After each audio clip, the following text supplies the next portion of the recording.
यार मेरे दोस्तों, साथियों, श्रोतागणों और सभी भगवान राम की इस वाल्मीकि कृत रामायण के जो सुनने वाले हैं वो सभी, आप सभी बंधुओं और सभी राम भक्तों और सभी राम स्नेहियों, आपका हमारे इस कथा, इस पावन कथा के श्रवण मात्र से ही जो है कलयुग के समस्त शोक, दोष, कष्ट, रोग सबसे मुक्ति हमको मिलती है।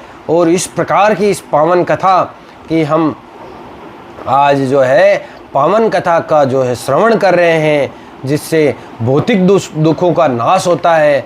ऐसी पावन कथा जिसमें हमने अभी तक जो है सुंदरकांड की कथा में हमने अभी तक देखा कि किस प्रकार से हनुमान जी जो है वो सीता मैया को अब विश्वास दिला देते हैं और अब उनको विश्वास हो जाता है। और फिर अब जो है हनुमान जी महाराज जो है कुछ मतलब निशानी है वो मांगते हैं सीता मैया से कि ऐसा आप कोई मुझे चिन्ह दे जिससे भगवान राम को ये विश्वास हो जाए कि मैं आपसे मिलकर आ रहा हूँ। ये विश्वास भगवान राम को भी दिलाना होगा, तो आप कुछ इस प्रकार का बोले। तब जो है आंसू से भरे हुए नेत्रों से सीता ने मंद स्वर में उत्तर दिया, हे हनुमान, राम को विश्वस्त करने के लिए तुम जाकर उनको ये घटना याद दिला देना, तुम जाकर उनको ये घटना सुना देना। जब हम चित्रकूट में वास कर रहे थे तब एक दिन जल क्रीड़ा करने के पश्चात राम भीगे हुए मेरे निकट आ बैठे। जो मतलब जल के अंदर खेलकर जब भगवान राम है वो भीगे हुए ही मेरे निकट आकर बैठे। उसी समय एक कौवा आकर मेरे ऊपर चोंच मारने लगा, मानो मेरा मांस खाने के लिए लालायित हो। इस प्रकार से मेरे ऊपर चोंच मारने लगा एक कौवा। तो मेरा वो ऐसे मतलब चोंच मार रहा है जैसे मेरा मांस खाना चाहता हो।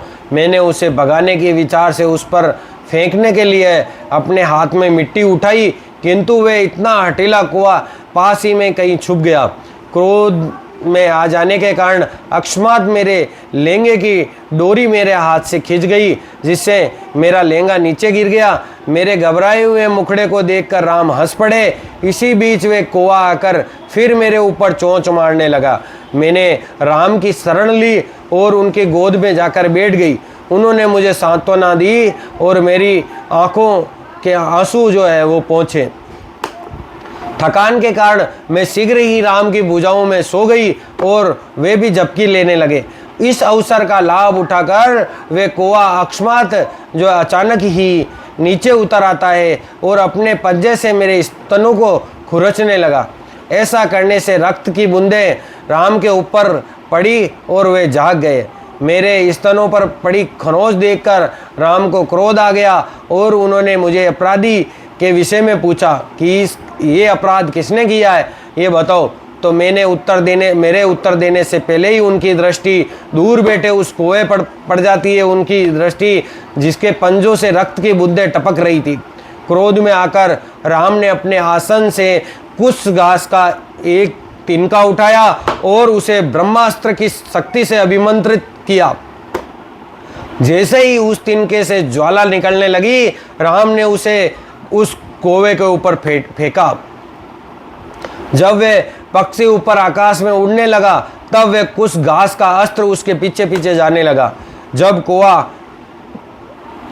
वो कौवा जो है मित्रों, दोस्तों, इंद्र का पुत्र था और स्वयं को उस ब्रह्मास्त्र से बचाने के लिए पूरे ब्रह्मांड की शरण ढूंढने लगा, किंतु उसके पिता भी उसकी सहायता करने में असमर्थ थे। अंत में वे राम की शरण में आया। दयावश राम ने उस मुरझाए हुए तथा थके हुए पक्षी को क्षमा किया, किंतु उन्होंने कहा ये ब्रह्मास्त्र निष्फल नहीं जा सकता है, अतः किसी न किसी स्थान पर तो भेजना ही होगा। ऐसा कहते हुए राम ने कौवे की दाईं आंख को ब्रह्मास्त्र का निशाना बनाया, एक आंख फोड़ दी। तत्पश्चात इंद्र का पुत्र उन्हें प्रणाम करके चला गया। राम के संग बीती उस घटना का विवरण देते हुए सीता दुख से व्याकुल उठी। तब अश्रुपूर्ण नेत्रों से उन्होंने कहा, हे हनुमान, तब कोए के समान एक तुच्छ प्राणी के लिए भगवान राम ब्रह्मास्त्र का उपयोग कर सकते हैं, तो वे इस समय रावण के ऊपर क्यों आक्रमण नहीं करते हैं? क्या अब राम मुझे कोई प्रेम नहीं करते हैं? पूर्व जन्म में मैंने कोई ऐसे घृणित पाप किए होंगे जिसके फलस्वरूप अभी राम द्वारा मेरी अपेक्षा की जा रही है। उदास सीता मैया को उत्साहित करने के विचार से हनुमान जी उन्हें सांत्वना देते हुए कहा, राम को आपके वियोग का अत्यंत दुखद आभास हो रहा है मैया, और वे भी दुख के सागर में डूबे हुए हैं। अब आप कृपया मुझे कोई ऐसी वस्तु दीजिए जिसको मैं उन्हें दिखा सकूं और उनको विश्वास दिला सकूं। सीता लंबी सांस लेकर सीता मैया बोली, कम से कम अब मुझे अपने मुक्त होने की सच्ची आशा तो हुई है। किसी भी प्रकार से राम के से यहाँ शीघ्र आने का निवेदन करना, क्योंकि अगला मास भी यदि उनके वियोग में व्यतीत करना पड़ा तो मैं निश्चय ही शोक से अपने प्राण त्याग दूंगी। सीता ने वस्त्रों में से एक देवदीप्तिमान आभूषण निकाल के दिया, जिसे वे अपने ललाट पर धारण करती थी। इस प्रकार से उसे हनुमान जी महाराज को देते हुए सीता मैया कहती है कि ये आभूषण को देखकर राम 3 व्यक्तियों का स्मरण करेंगे। ये जो आभूषण है इसको देखकर राम 3 व्यक्तियों का स्मरण करेंगे, और क्योंकि ये मुझे मेरी माता ने राम और उनके पिता की उपस्थिति में देज की भेंट के रूप में, मतलब किनकी, सीता जी की माता की, मतलब सीता मैया ने अपनी माता ने जो है पिता के उपस्थिति में राम जी को ये दहेज के रूप में दिया था। हे हनुमान, शीघ्र लौट जाना और राम से प्रार्थना करना कि वे मुझे इस असहनीय पीड़ा से मुक्त करें। जैसे ही हनुमान सीता की परिक्रमा करके चलने के लिए तैयार हुए तो यहाँ मित्र जो दहेज का यहाँ पर आया है, देखिए दहेज एक कुप्रथा आज के युग में इसलिए है कि देखिए कई लोग है ना, दहेज को कई लोग सही ठहराते हैं, कई लोग गलत ठहराते हैं। लेकिन मैं आपको एक वृतांत कहता हूँ कि देखिए उस युग में आप सीता मैया की बात सुनकर दहेज की बात को उचित नहीं ठहरा सकते, क्योंकि सीता मैया के पिता थे राजा जनक और भगवान राम के पिता थे राजा दशरथ। वो राजा थे, राजा अपनी पुत्री को कुछ भी देने के लिए सक्षम होता है। लेकिन इस प्रकार की प्रथाएं जब चल उठती है, अगर कोई सक्षम है वो अपनी पुत्री को अगर कुछ दे तो ये अलग बात है, वो उसको देना चाहिए। अगर कोई सक्षम है तो उसे देना चाहिए। लेकिन अगर किसी को देखा देखी में अगर भोग बनता है वो भी उचित नहीं है। जितनी समता हो वैसा ही कार्य हर मनुष्य को करना चाहिए। समता से अधिक कोई परंपरा के बोझ में अगर कोई कार्य करता है तो वो 100% एक कुप्रथा ही गिनी जाती है। इसलिए दहेज प्रथा कुप्रथा भी गिनी जाती है, क्योंकि लोगों की देखा देखी में कुछ गरीबों को भी अपने कर्ज लेकर, जो उनके पूरे जीवन में कर्ज नहीं उतर सके, इस प्रकार के कर्ज लेकर अपनी बेटी को दहेज देना पड़ता है।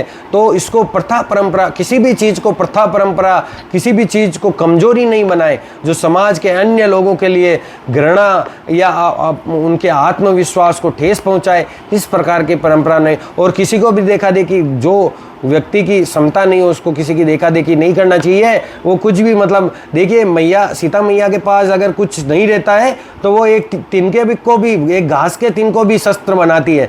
और देखिए जब भगवान राम भी अभी की कथा में आपने सुना है कि जब भगवान राम के पास कोई शस्त्र नहीं होता है, जब वो स्नान करके कीड़ा करते हैं, तब इंद्र का पुत्र जो उनसे मस्ती करने के लिए आता है, जब उनके पास शस्त्र नहीं रहता है, तब भी भगवान जो है एक तिनके को जो है, तिनके के सहारे को जो मतलब ब्रह्मास्त्र बना लेते हैं। तो इन कथाओं से हमें हमारे आज के भौतिक जीवन में, आज के कलयुगी जीवन में हमको क्या सीख लेनी चाहिए कि जो क्षमता है, जो हमें प्राप्त है, वही पर्याप्त समझ के हमको उसी चीज़ से काम चलाना सीखना चाहिए। तो अब जो है वो जो है आभूषण वो सीता मैया जो है दे देते हैं।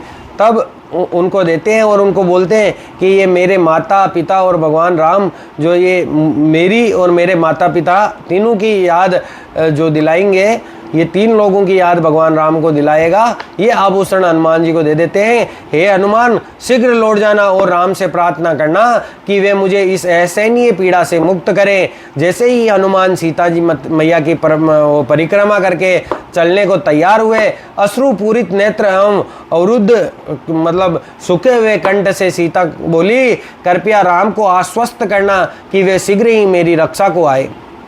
तो हनुमान जी महाराज कहते हैं कि चिंता ना करें मैया, शीघ्र ही आप यहाँ राम, लक्ष्मण और अन्य वीर वानरों को देखेगी जो रावण और राक्षसों का वध करने के लिए आने वाले हैं। सीता याचना करने लगी, एक दिवस और ठहर जाओ, तुम्हारे आ जाने से मुझे असहनीय पीड़ा से कुछ राहत मिली है। ओह, मैं अपनी आशाओं को पुनः जागृत क्यों कर रही हूँ?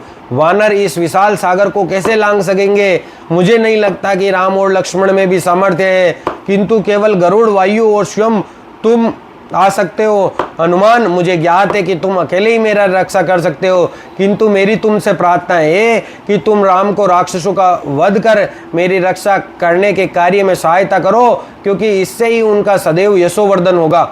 हनुमान कहते हैं कि सुग्रीव की सेना में सभी वानर मेरे ही समान है और मुझसे श्रेष्ठ हैं। निश्चय ही वे सब सरलता से लंका पहुंच जाएंगे। मुझ जैसे तुच्छ व्यक्तियों को ही दूत कार्य के लिए भेजा जाता है। जो मतलब हनुमान जी कितनी बड़ी बात बोल रहे हैं मित्रों। देखिए, रामायण की यही तो विशेषता है कि रामायण के जो मतलब पात्र है, रामायण के जो शब्द है, आधुनिक युग में लोगों को लगता है कि हमने इतना खर्चा करके एक फिल्म बनाई। अरे आप भावना देखिए, भाव देखिए रामायण के, क्या भाव तो देखिए रामायण के, कितने सुंदर भाव है। इस भावों को आप जब तक जानेंगे नहीं, ये भाव आपके अंदर नहीं होंगे, तब तक आप कोई पैसे से जो है जनता के प्रेम को, लोगों के प्रेम को जो है वो जीत नहीं सकते हैं। तो अब जो है, अब हनुमान जी कहते हैं कि आप सीता मैया, आप है ना, मतलब अब अपनी शंका को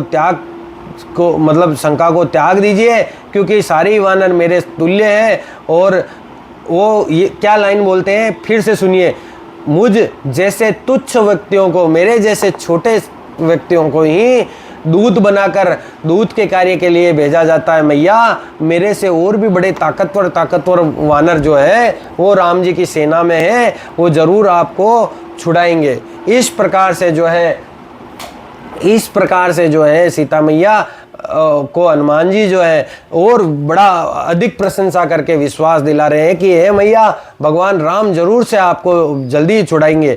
आवश्यक हुआ तो मैं राम और लक्ष्मण को, अगर जरूरत पड़ी तो मैं राम और लक्ष्मण को अपनी पीठ पर बिठाकर सागर पार करवाऊंगा, आप चिंता नहीं करें। तब सीता उत्तर देती है कि हे हनुमान, मैं पुनः स्वयं को शीघ्र मुक्त करवाए जाने की प्रार्थना करती हूँ। मैं नहीं जानती कि ऐसी दशा में मैं और कब तक जीवित रह पाऊंगी। मैं तुम्हें राम के लिए एक और संदेश देती हूँ। उन्हें उस समय की याद दिलाना जब उन्होंने पुराने श्रृंगार के स्थान पर मेरे गालों को लाल खनीज से रंगा था। लाल गेरू आता है, उससे एक बार भगवान राम ने जो है वो जो रंग दिया था, जो एक बार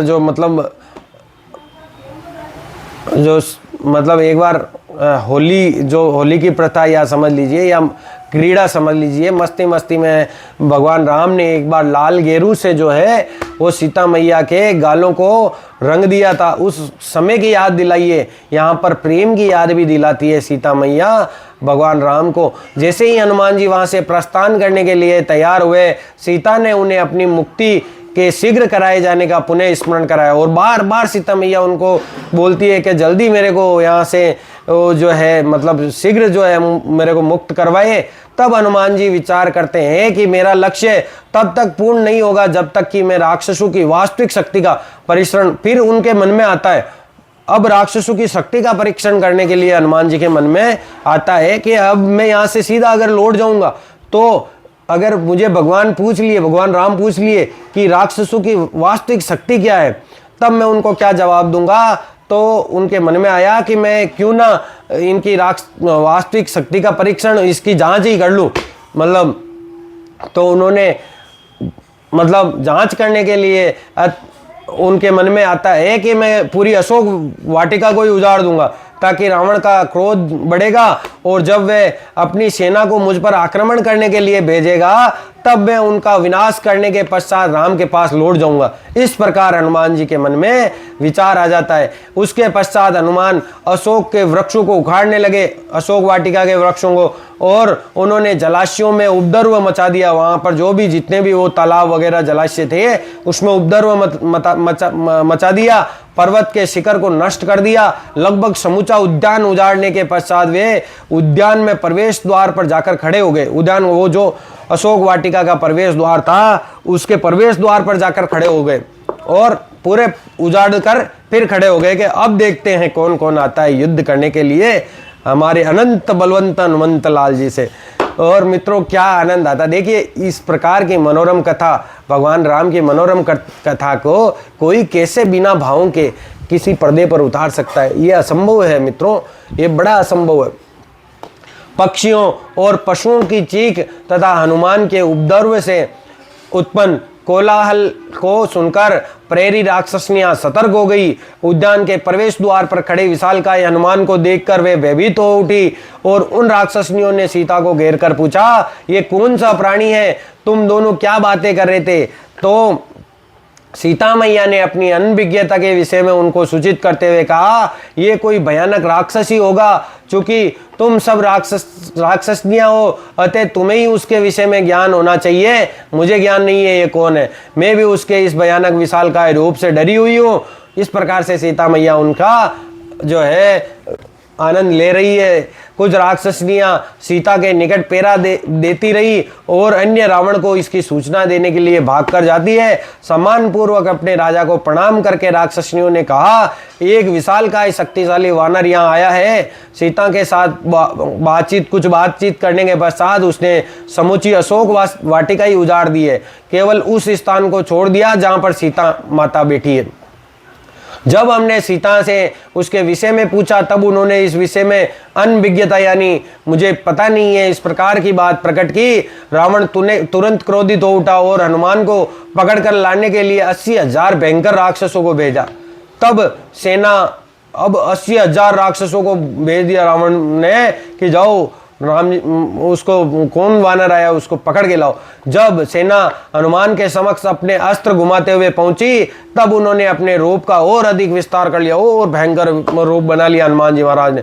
और तब उन्होंने विस्तार कर लेते हैं अपने और अपनी पूंछ के वेग, अपनी पूंछ को जो है जोर से हिलाते हुए, तेजी से हिलाते हुए ऐसी ध्वनि उत्पन्न करने लगे जो पूरी लंका में प्रतिध्वनित होने लगी। तब हनुमान जी ने ललकारा, सेवक हूं मैं चाहूं तो शस्त्रों जो है रावणों का वध कर सकता हूं। मैं जो है वो फिर ललकारते हैं कि सेवक हूं मैं, और अगर मैं चाहूं तो हजारों रावणों का वध कर सकता हूं। मैं राम का सेवक हूं। जब हनुमान धमकाते हुए इस प्रकार गरजे तब राक्षस भय के कारण कांप उठे, तथापि वे चारों ओर से हनुमान पर वार करने लगे। हनुमान ने द्वार पर पड़ा एक लोहे का खंभा जो है उखाड़ा और वायु में उड़ते हुए उन्होंने राक्षसों की सेना का संहार कर दिया। जो बच गए वे शीघ्र ही लौटकर रावण को इस संहार की सूचना के लिए देने के लिए गए। यह सुनकर रावण ने नेत्र क्रोध से लाल हो गए। तब उन्होंने प्रहस्त के अत्यंत शक्तिशाली पुत्र जम्बूबली को हनुमान के साथ युद्ध करने के लिए भेजा। इस बीच हनुमान ने अशोक वाटिका में स्थित राक्षसों के इष्ट देवता के भव्य मंदिर को तोड़कर विध्वंस करना आरंभ कर दिया। उन्होंने एक विशाल पर्वत के समान भव्य भवन पर चढ़कर अपने पंजों से उसको विध्वंस कर दिया।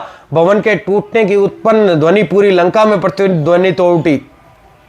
तब हनुमान जी जोर जोर से गर्जना करने लगे, राम और लक्ष्मण की जय हो, मैं हनुमान हूँ और राक्षसों को देखते ही देखते मैं अब लंका का विनाश कर दूंगा। इस प्रकार जो है गुस्सा हनुमान जी दिखा रहे हैं। यद्यपि हनुमान जी महाराज की गर्जना से राक्षस भयभीत हो गए, डर गए, किंतु उद्यान के 100 राक्षसों ने अस्त्र उठाकर उनको घेर लिया।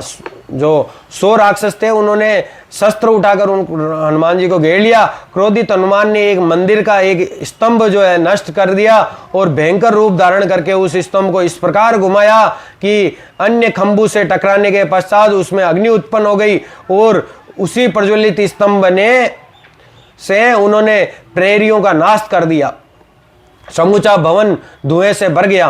हनुमान बार बार चिल्लाए, राम की जय हो, लक्ष्मण की जय हो, वानरों की जय हो। तत्पश्चात गधों द्वारा खींचे जाने वाले रथ पर बैठकर जम्बूबली वहां आया। उसके धनुष की भयंकर टंकार सारे आकाश में प्रतिध्वनित हो उठी। अविलंबित जम्बूबली ने एक बाण से हनुमान के मुख पर तथा 10 बाणों से उनके भुजाओं पर प्रहार किया। हनुमान का मुख रक्त से लथपथ हो गया। कुछ हनुमान ने एक विशाल पत्थर उठाया और जम्बूबली के ऊपर फेंक दिया, किंतु जम्बूबली ने सरलता से 10 बाणों द्वारा उसके टुकड़े टुकड़े कर दिए। तब हनुमान जी महाराज ने एक वृक्ष उठाकर वेग से घुमाने लगे। जम्बूबली ने अपने 4 बाणों से हनुमान जी के हाथों में से उस वृक्ष को नष्ट कर दिया। तब उस राक्षस ने हनुमान की भुजाओं पर 5 बाण मारे और उनकी छाती को 10 बाणों से बेध दिया। फिर भी हनुमान निर्भीक होकर डटे रहे। अब महान वानर योद्धा ने एक लोहे का खंभा उठाकर उसे बलपूर्वक घुमाया और जम्बूबली की छाती पर प्रहार किया। उस लोहे के दंड से राक्षस इस प्रकार आहत हुए कि उनके सिर, पैर, रथ और गधों में भेद करना असंभव हो गया। जम्बूबली की मृत्यु का समाचार सुनकर रावण क्रोधित हो उठा। उसने अपने मुख्यमंत्री के 7 पुत्रों और एक विशाल सेना सहित जाकर हनुमान के ऊपर आक्रमण करने का आदेश दिया। जब राक्षस अपने रथों पर सवार होकर अशोक वाटिका के निकट पहुंचे तब उन्होंने देखा कि हनुमान उद्यान में धनुषाकार द्वार के निकट खड़े थे। राक्षसों ने तुरंत ही हनुमान के ऊपर बाणों की इतनी सघन वर्षा आरंभ कर दी कि कुछ क्षण के लिए वे दृश्य से ओझल हो गए, किंतु उन्होंने सुरक्षा के लिए आकाश में ऊपर की ओर छलांग लगा दी। तब हनुमान ने उच्च स्वर में गरजते हुए एक आक्रमण किया। क्षण भर में हनुमान ने असंख्य राक्षसों को अपने हाथों तथा पैरों से मार गिराया। अन्यों को उन्होंने नखों से चीर दिया, कुछ तो उन छाती जांघों से नीचे कुचले गए, जबकि कुछ अन्य राक्षस उनकी गर्जना से भयभीत होकर भूमि पर ऐसे ही गिर पड़े। अन्य राक्षस जो है डर के मारे यूं ही मतलब मूर्छित हो जाते हैं। मुख्यमंत्री के 7 पुत्रों का वध होने के पश्चात शेष योद्धा भय के कारण पलायन कर गए। हनुमान लौटकर उद्यान के द्वार पर अगले युद्ध की वहां पर पुनः हनुमान जी उसी द्वार पर खड़े हो जाते हैं और अगले युद्ध की प्रतीक्षा करने लगते हैं। तब रावण ने अपने 5 प्रमुख सेनापतियों को एक विशाल सेना के साथ में भेजा और कहा, मैं चाहता हूं कि तुम हनुमान को पकड़ कर ले आओ, क्योंकि वे एक साधारण वानर नहीं है, वे अवश्य ही कोई अपार शक्ति वाला प्राणी है। तत्पश्चात राक्षसों की सेना ने चारों ओर से हनुमान पर आक्रमण कर दिया। दूधर नाम के सेनापति ने 5 बाण छोड़े जो हनुमान के ललाट पर लगे। इससे हनुमान जी को कोई शारीरिक हानि तो नहीं पहुंची, तथापि उनका क्रोध जो है और बढ़ गया और उन्होंने अपने आकार का विस्तार कर लिया। तब आकाश में छलांग लगाकर वे दूरदर के रथ पर इस प्रकार कूदे मानो किसी पर्वत पर बिजली गिरी हो। हनुमान के विशाल शरीर के प्रभाव से रक्त चकनाचूर हो गया और दूधर तथा घोड़े कुचले गए और वो दूधर जो है मृत्यु को प्राप्त हो गया। अपने सभी योद्धाओं के विनाश से क्रोधित होकर 2 अन्य राक्षस वीरूपास और युपक्ष नामक सेनापति वायु में अकस्मात उछल पड़े और अपनी गदा से हनुमान की छाती पर प्रहार करने लगे। निर्भीक हनुमान भूमि पर उतर आए। उन्होंने एक वृक्ष को उखाड़ा तथा उसी से दोनों सेनापतियों का वध कर दिया। तब शेष बचे 2 सेनापति प्रगस और भस्करण हनुमान के समक्ष आए और उन्हें भाले वे सर से बेध दिया, जिससे वे रक्त से लथपथ हो गए। तब रोष में आकर हनुमान ने प्राणियों एवं वृक्षों सहित एक पर्वत के शिखर को तोड़कर उन दोनों राक्षसों को कुचल दिया। इन 5 सेनापतियों का संहार करने के पश्चात हनुमान ने सेना के शेष राक्षसों का सरलता से वध कर दिया। घोड़ों को मारने के लिए हनुमान ने अन्य मृत घोड़ों का उपयोग किया और एक हाथी से दूसरे हाथी को मारा। मृत योद्धाओं को फेंक कर जीवित सैनिकों को मारा और जो रथ नष्ट हो गए थे उनसे अन्य रथों को तोड़कर विनाश कर दिया। सारी भूमि में विकृत जो है मृत शरीरों से सारी भूमि को उन्होंने भर दिया। इसके पश्चात हनुमान पुनः उस द्वार पर जाकर फिर उसी द्वार पर जाकर अगले युद्ध की प्रतीक्षा में हनुमान जी खड़े हो जाते हैं। और ऐसा सुनकर अब जो है आगे की हम कथा है वो कहते हैं कि ऐसा सुनकर रावण ने अपने पुत्र अक्ष पर दृष्टि डाली और जो निकट ही बैठा था, तो रावण अपने पुत्र अक्ष के ऊपर देखता है जो पास में ही बैठा था, तो उससे युद्ध करने को उद्यत राजकुमार, जो भगवान हनुमान जी से युद्ध करने के लिए वो राजकुमार अपने पिता को के संकेत को समझ गया तथा उत्सुकता पूर्वक अपने स्थान से जल्दी वो खड़ा हुआ और वे अपने उस दिव्य रथ पर जा बैठा जो वायु में उड़ सकता था और जिसे 8 घोड़े खींच रहे थे ऐसे, और जो वायु में उड़ सकता था ऐसे रथ पर जाकर अक्ष बैठ जाता है। और अशोक वाटिका के पास आती ही अक्ष ने हनुमान पर के ऊपर बाणों की वर्षा आरंभ कर दी। तत्पश्चात एक भयंकर मल्ल युद्ध हुआ जिससे धरती कांप उठी, सूर्य क्षीण पड़ गया और वायु जो है अवरोध हो गई। ऐसा भयंकर मल्ल युद्ध अक्ष के बीच में और हनुमान जी के बीच में होता है। जब अक्ष ने हनुमान जी के लाड़ पर 3 बाणों से प्रहार किया तब हनुमान जी अपनी काया का विस्तार करने लगे, बढ़ाने लगे खुद को। वे राक्षस योद्धा फिर भी उन बाणों की वर्षा करता रहा। किशोर अवस्था में अक्ष को अपने बल पर बाल सुलभ गर्व था और वे निर्भीक होकर इस प्रकार हनुमान के सामने आया जैसे घास से आच्छादित कूप के पास कोई हाथी आता है।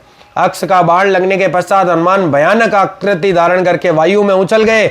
अक्ष अपने बाणों की वर्षा करता हुआ उनके पीछे पीछे गया, किंतु हनुमान ने कुशलतापूर्वक आकाश में उसे भ्रमित कर दिया। जब अक्षमात एक बाण आकर हनुमान की छाती में लगा तब उन्होंने मन ही मन अपने शत्रु की योग्यता को सराहा और सोचा, यद्यपि ये किशोर वे राक्षस वीरतापूर्वक युद्ध कर रहा है, वास्तव में इसका वध नहीं करना चाहिए, किंतु उसके पराक्रम में वृद्धि होती जा रही है। यदि मैं इसका वध नहीं करूंगा तो अवश्य ही पराजित हो जाऊंगा, अतः तुरंत ही इसका वध कर देना चाहिए। जैसे ही फैलने वाली अग्नि फैलने वाली लगे तो उस अग्नि को तुरंत बुझा देना चाहिए। इस प्रकार के जो मन में सोचकर अपनी गति बढ़ाकर हनुमान ने अक्ष के सभी घोड़ों को अपने एक ही प्रहार से नष्ट कर दिया, हाथ के प्रहार से, जिससे वे अदम रथ भी धरती पर गिरकर टुकड़े टुकड़े हो गया। अक्ष अपना धनुष और तलवार उठाकर उस नष्ट हुए रथ से उछल पड़ा और आकाश में इस प्रकार चला आया जैसे कोई ऋषि स्वर्ग की ओर जा रहा हो। किंतु तीव्र गति वाले हनुमान जी ने रावण के पुत्र अक्ष को पेरू की ओर से पकड़ लिया तथा हजारों बार घुमाते हुए प्रचंड वेग से नीचे पटक दिया। बहुत ज्यादा तेजी से 1000 बार घुमा के पैर पकड़ के तब उसके सभी अंग नष्ट हो गए और छाती कुचली गई। रक्त का वमन करते हुए अक्ष ने अपने प्राण त्याग दिए। इस प्रकार जो है ये भयंकर युद्ध अब राक्षसों के और बीच में और विकराल रूप ले लिया। अब आनंद आ रहा है इस युद्ध का। तो हम आज इस कथा को यहाँ पर विराम देते हैं, क्योंकि इस युद्ध की कथा से हमारे शरीर का तापमान भी जो है बढ़ जा रहा है। इतनी पावन कथा को सुनते हैं तब हमारे जो है उच्च रक्तपात जो चालू हो जाते हैं, क्योंकि जब पढ़ने से अगर इतना महसूस हो जाता है तब सोचिए कि भगवान के उस समय में कितना वीर योद्धा होता था जो हनुमान कहलाता था। कितना वीर, मतलब आपको तो सुनकर ही अगर ऐसा लग रहा है तो सोचिए कि हनुमान जी का क्या स्वरूप हो रहा होगा कि बाण भी उनके जो है शरीर का कुछ बिगाड़ नहीं पा रहे हैं, चेहरे का कुछ बिगाड़ नहीं पा रहे हैं, खाली खून आ जाता है और कुछ नहीं बिगड़ता है। तो इस प्रकार हम आज की कथा सुने। आगे की कल की कथा में हम ये सुनेंगे कि अब जो है मतलब आगे की कथा में हनुमान जी रावण से मिलने के लिए एक युक्ति अपनाएंगे और वो युक्ति वाली कथा सुनकर अब हनुमान जी की जो मुलाकात होगी वो सीधी रावण से होगी। कल की कथा में हम रावण की मुलाकात के लिए बाकी रखते हैं। आज की कथा को यहीं संपूर्ण करके जय श्री राम।